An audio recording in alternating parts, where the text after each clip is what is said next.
Il est 8h30. Merci de passer cette matinée avec nous. Nous sommes le 11 janvier. Immédiatement, la revue de la presse et des médias israéliens relayée par Radio J. Trouve notre correspondant Olivier Granilic à Jérusalem. Et ce matin, Olivier, la presse israélienne est plutôt partagée concernant la façon d'analyser la situation sanitaire du pays. En effet, il en a deux façons de voir les choses. Et comme à son habitude, le Israël Hayom est beaucoup plus optimiste, tandis que le Yediot Ahronot a décidé de mettre en avant la situation alarmante des hôpitaux en Israël, avec un titre et un chiffre. Le signal d'alarme des chefs des départements dans les hôpitaux, c'est le titre. Ils ont, nous dit le quotidien, mis en garde le ministère de la Santé qu'ils arrivent à saturation. Et un chiffre, plus de 1000 malades graves du corona qui perturbent le bon fonctionnement des autres départements. Le Israël Hayom se veut plus optimiste. Il titre avec des déclarations hier du professeur Nachman H qui remarque un léger ralentissement du nombre de contaminations, même si ce dernier reste encore élevé, ce qui a permis aux responsables de la lutte contre le coronavirus en Israël de déclarer que si cette courbe continue à baisser, il se pourrait que les Israéliens sortent plus tôt que prévu du troisième confinement. Et plutôt une bonne nouvelle, Olivier, mais est-ce que les journaux expliquent à quoi est dû ce ralentissement du nombre de contaminations ? Essentiellement au vaccin, Ilana. C'est ce que nous explique le Maariv et le Israël Hayom ce matin. Près de 1,8 million d'Israéliens ont déjà été vaccinés et l'objectif est, a déclaré Yuli Edelstein, est d'arriver à 5 millions d'ici le mois d'avril. 5 millions d'Israéliens qui permettront à Benjamin Netanyahou, s'il est encore Premier ministre, d'annoncer qu'Israël est sorti de la crise du corona.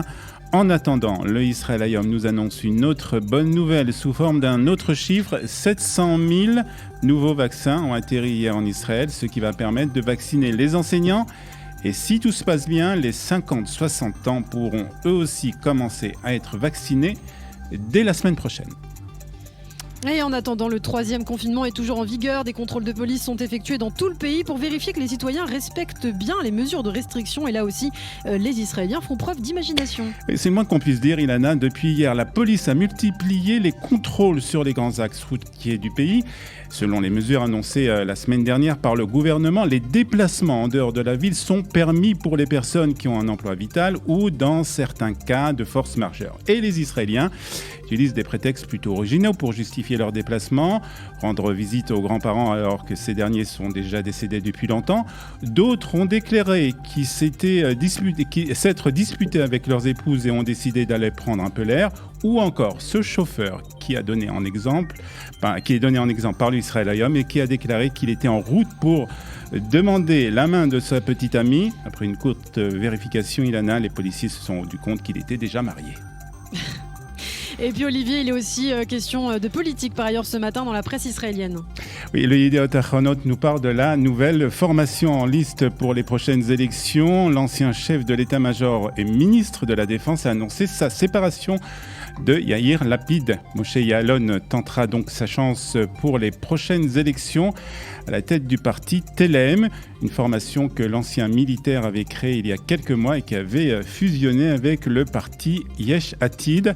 L'ère Netanyahou est terminée, a déclaré Moshe Ya'alon lors de la présentation de ses candidats aux prochaines élections. Mais alors, vous nous parlez d'une nouvelle formation, Olivier. Sait-on déjà le nombre de partis en compétition pour les élections de mars prochain ? Pas encore, mais en tout cas, ce matin, déjà, le Israël Hayom nous parle déjà de pas moins de 16 formations qui ont déjà annoncé qu'ils se présenteraient au scrutin du mois de mars. Les journalistes politiques de Quotidien font un état de la situation et ils font surtout remarquer le nombre important de partis au centre ou à gauche de l'échiquier politique qui vont, explique le Israël Hayom, se disputer un nombre très restreint de voix. L'électorat israélien étant ces dernières années traditionnellement à droite, le Haaretz ajoute que cette liste risque encore de s'allonger. Les chefs de parti ont jusqu'au 4 février pour déposer leur liste électorale. Et puis pour terminer dans cette situation, Olivier Granilic, on a l'impression que les résultats risquent d'être une nouvelle fois serrés et qu'il sera très compliqué de former une coalition.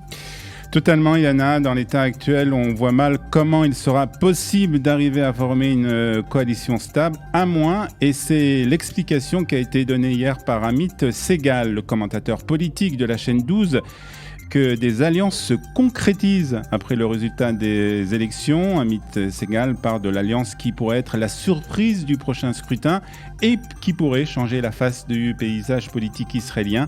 Une union entre le parti de Gideon Sa'ar et celui de Naftali Bennett. À eux deux, ils pèsent environ 30 sièges à la Knesset, selon les derniers sondages.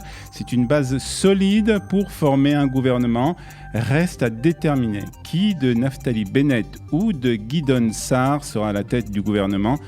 Un système de rotation entre les deux pourrait être une solution, c'est ce qu'a expliqué hier soir Amit Segal sur Arutz 12. C'est la fin de cette revue de la presse et des médias israéliens sur Studio Kalita.